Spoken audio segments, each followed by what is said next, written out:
이번에는 바둑을 소재로 한 영화와 웹툰을 살펴보려고 하는데요. 소개해드리는 것들 중 시청자분들께서 아시는 것도 있을 테고 모르는 것도 있으실 텐데요.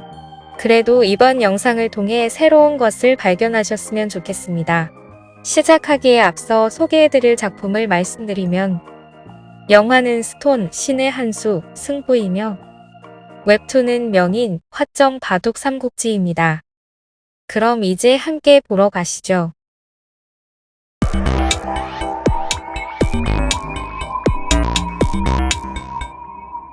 프로기사의 꿈을 접고 기원에서 내기 바둑으로 하루하루를 살아가는 천재 아마추어 바둑 선수 민수는 우연하게 깡패 조직 보스 남해와 대국을 하게 되는데 이후에 남해는 바둑에 흥미를 느끼게 되고 민수에게 바둑을 배우기 시작합니다. 그리고 민수는 남해를 통해 새로운 세상을 경험하게 되죠. 이후 남해는 민수가 프로입단 대국에 다시 도전해볼 것을 권유하는데요. 민수는 그의 조언을 받아들이기로 합니다. 또한 바둑을 통해 인생의 깨달음을 얻은 남해는 자신이 하던 깡패 일을 청산하기로 결심합니다. 과연 이 두 남자의 목표는 이루어질 수 있을까요?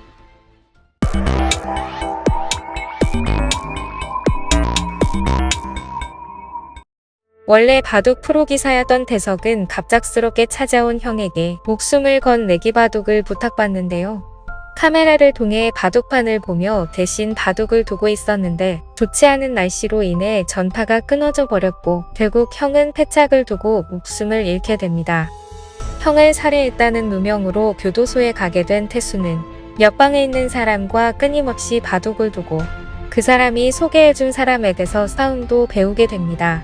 목적은 형을 죽이고 자신을 망친 사람, 살수에 대한 복수입니다. 하지만 상대는 잔인할 뿐 아니라 거대한 조직의 보스죠. 과연 태석은 복수에 성공할 수 있을까요?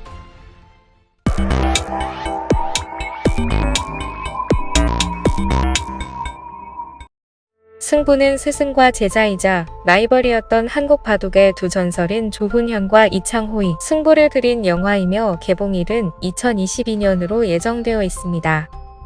승부는 지난 바둑 영화들이 보여주었던 액션과는 달리 실제 바둑판에서 이루어지는 수싸움과 심리전을 보여주는데요. 자칫 지루해질 수도 있는 대국을 흥미진진하게 잘 풀어낼 수 있을까요?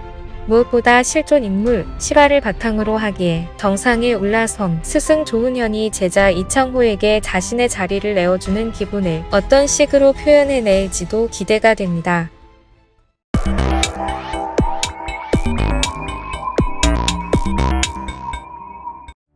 웹툰 명인은 바둑을 사랑하는 소년 기사 이정호가 명인으로 가는 여정을 그린 바둑 성장 드라마입니다.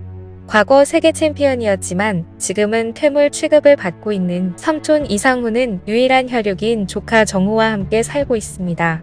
그러나 무슨 이유인지 삼촌은 정호가 바둑을 두는 것을 엄격히 금지시키고 있습니다. 하지만 핏줄은 속일 수 없는 법이죠. 정호는 우연히 접한 바둑에 푹 빠져들게 되고 삼촌 몰래 학교에서 바둑 동아리를 만들게 됩니다. 과연 정호는 삼촌의 감시를 피해 바둑을 즐길 수 있을까요?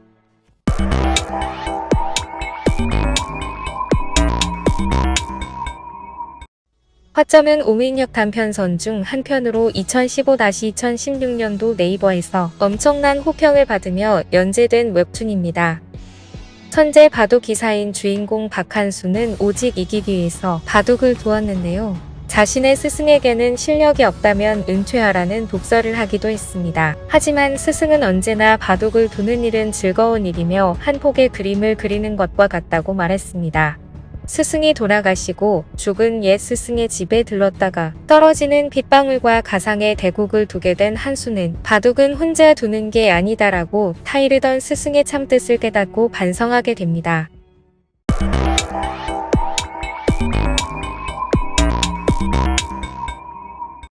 하란 카툰의 바둑 웹툰인 바둑 삼국지는 동명의 소설을 원작으로 하고 있습니다. 조훈현이 주인공이지만 제목처럼 한중일 바둑에 대한 이야기를 다루고 있습니다. 전세계 바둑 역사를 뒤바꿔 놓았다고 평가받는 조훈현과 리웨이 빙이 응시대 5국을 중심으로 조훈현의 어린 시절과 현재 시점을 오가며 전개됩니다.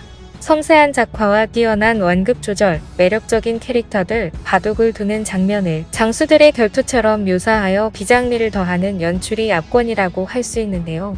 하지만 작품이 연재되고 있던 파란이 서비스를 종료함에 따라서 바둑 삼국지의 완결 여부도 사실상 불투명해졌습니다. 지금까지 바둑을 소재로 한 웹툰과 영화들을 살펴보았는데요. 재밌게 잘 보셨나요? 앞으로도 더 흥미로운 콘텐츠들이 많이 개발되었으면 좋겠네요.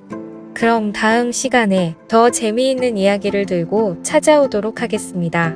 시청해주셔서 감사합니다.